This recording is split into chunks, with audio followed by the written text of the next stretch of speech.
Hey, Sandy here. I am standing in front of my house and I wanted to tell you a little story and show you something kind of cool. You can see over my shoulder here, we have marigolds. We have tons of marigolds. And what I wanted to show you and tell you about is how those got there. You can see they're huge. They're like shrubs. Most people ask us, like, where did we get the mums? They're actually not mums.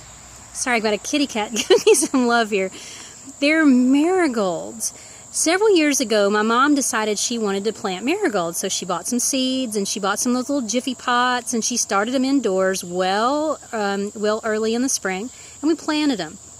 Now, the thing you need to know about me, I love to garden, but I'm a lazy gardener. So in the fall, I didn't really do anything. I let the plants die.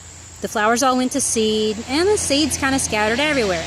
In the spring, earlier in the spring, I cleaned everything out and we got ready for the next season. So the next year we did the same thing. Next year I think we did the same thing.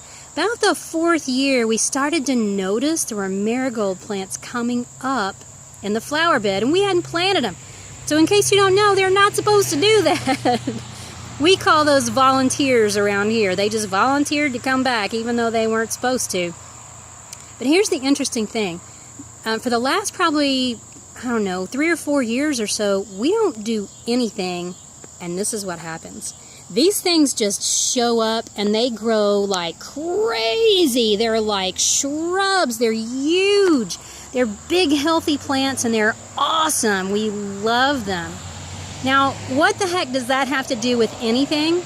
When you're growing your donor base, it can be a lot like that. In the beginning, you're going to have to plant the seeds. You're going to have to tend that garden. You're going to have to nurture those donors. You're going to have to remember to keep your eye on the prize and to always be looking for new people to add to your donor base. But after a while, it's going to become very second nature to you. And you're going to get in the habit of it, and you're going to forget that you're doing it. And your donor base, the growth, it's going to take on a life of its own. And next thing you know, boom, you're going to have big, loyal donor base, just like I have big, giant marigolds. It happened to me several times in my career as I was working on building my donor base.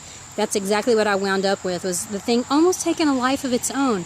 And people just starting to show up, and new donors coming out of the woodwork. It was awesome. So, you got to start thinking about where can you find new donors and start paying attention to it and nurturing those relationships. And next thing you know, you'll just get in the habit of it. You'll forget that you're working on it. It'll become fun. It'll become second nature, and you'll start to build your big, loyal donor base. If you want more help with that, you need to get yourself to the Inspired Fundraising Retreat. It's September 28th through 30th in Nashville, Tennessee, and I'll be teaching you how to go find the exact people that you need in your donor base who already love your mission, and they're ready to give you big gifts and give them more often. It's inspiredfundraisingretreat.com. Hope to see you there.